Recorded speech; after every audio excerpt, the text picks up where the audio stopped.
প্রিয় দর্শক, মক্সিলিন সিবি 625 এটি কোন কোন রোগের জন্য? এটি হলো একটি শক্তিশালী অ্যান্টিবায়োটিক ওষুধ, যার মধ্যে রয়েছে অ্যামোক্সিসিলিন 500 mg এবং ক্লাভিউল্যানিক অ্যাসিড 125 mg। এই ওষুধটি সাধারণত শরীরের বিভিন্ন ব্যাকটেরিয়াজনিত সংক্রমণ কমাতে ব্যবহার করা হয়। গলা ব্যথা, টনসিল ইনফেকশন, কানের ইনফেকশন, সাইনোসাইটিস, ফুসফুসের সংক্রমণ, নিউমোনিয়া, দাঁতের ইনফেকশন, প্রস্রাবের ইনফেকশন এবং ত্বকের ইনফেকশনে ডাক্তাররা প্রায়ই এই ওষুধ দিয়ে থাকেন।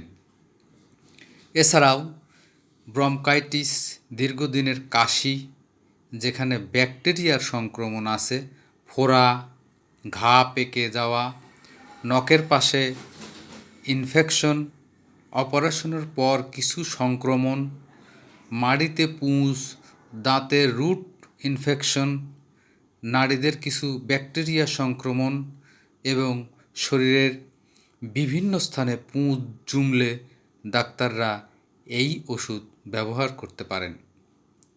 অনেক সময় জ্বরের সাথে গলা ফুলে যাওয়া বা কফ সবুজ বা হলুদ হলে ব্যাকটেরিয়াল ইনফেকশনের সন্দেহে চিকিৎসক এটি দিয়ে থাকেন। তবে এটি ভাইরাসজনিত সর্দি বা সাধারণ ঠান্ডার কাজ করে না, তাই অকারণে অ্যান্টিবায়োটিক ব্যবহার করা ঠিক নয়।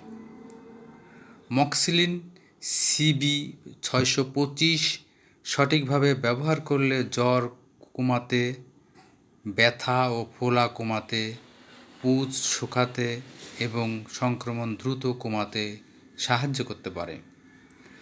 দাঁতের ইনফেকশনে এটি বেশ পরিচিত একটি ওষুধ।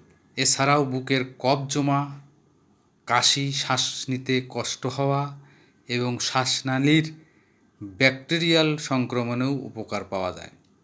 যাদের সাইনাসে দীর্ঘদিন সমস্যা থাকে এবং নাক বন্ধ হয়ে মাথা ভার লাগে, তাদের ক্ষেত্রেও ডাক্তাররা এটি ব্যবহার করতে পারেন।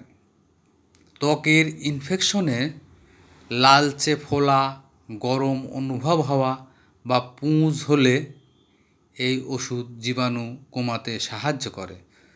তবে এই মেডিসিন শুধুমাত্র ব্যাকটেরিয়ার সংক্রমণে কাজ করে, ভাইরাসে নয়। এই বিষয়টি মনে রাখা জরুরি। এই ওষুধটি সাধারণত প্রাপ্তবয়স্ক 12 বছরের বেশি বয়সীদের জন্য বেশি ব্যবহার হয়। বয়স্ক ব্যক্তিদের ক্ষেত্রে যদি কিডনি ও লিভারের সমস্যা থাকে তাহলে ডোজ পরিবর্তন লাগতে পারে।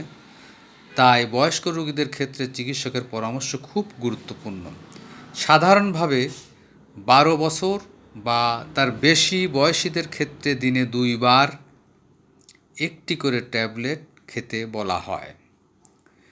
কিছু ক্ষেত্রে দিনে 3 বারও দিতে পারেন ডাক্তাররা।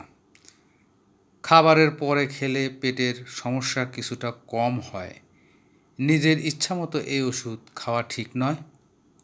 এই ওষুধ খাওয়ার সময় পুরো কোর্স সম্পূর্ণ করা খুব জরুরি। অনেকেই 2-3টা খেয়ে ভালো লাগলে ওষুধ বন্ধ করে দেন। এতে শরীরের কিছু ব্যাকটেরিয়া বেঁচে যায় এবং পরে আরও শক্তিশালী হয়ে ফিরে আসতে পারে। ভবিষ্যতে তখন অ্যান্টিবায়োটিক ঠিকভাবে কাজ নাও করতে পারে। সব ওষুধের মতো মক্সিলিন সিবি 625 এরও কিছু পার্শ্ব প্রতিক্রিয়া থাকতে পারে, যেমন বমি বমি ভাব, পাতলা পায়খানা, গ্যাস, পেট ব্যথা, মাথা ঘোরা বা ত্বকের র্যাশ হতে পারে। গর্ভবতী মা, বুকের দুধ খাওয়ানো মা, কিডনি রোগী ও লিভারের রোগীদের ক্ষেত্রে বিশেষ সতর্কতা প্রয়োজন। সর্বশেষ বলা যায়, মক্সিলিন সিবি 625 একটি কার্যকর অ্যান্টিবায়োটিক ওষুধ। নিজে থেকে অ্যান্টিবায়োটিক ব্যবহার না করে অবশ্যই চিকিৎসকের পরামর্শ মেনে চলা উচিত। সবাইকে ধন্যবাদ।